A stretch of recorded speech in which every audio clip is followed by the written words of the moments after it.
Got an update for you. Today I picked up a bearing, lower steering bearing for the, this is actually for a Jeep, which like a Jeep Wrangler 90, 91, 92, through 95, late 80s through 95, which is the exact same piece as a GM 70 Camaro Firebird. The person who makes this is Omix ATA, part number 18019.03. There are very subtle differences with this bearing. Okay, see the silver face of the bearing?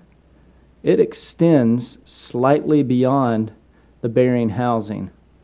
Now with the Omix ATA Jeep bearing, it is flush with the housing.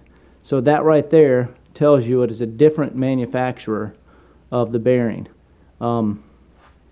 Also, the bearing retainers, they look identical, but with whatever this manufacturer is, the bearing, well, let's see if I can get the focus. The bearing rocks back and forth in its retainer, which will cause slop in your steering column. That won't do. That slop rocking around like that, this retainer will wear out, the bearing will start flopping around in there. You know, it'll just cause excessive wear.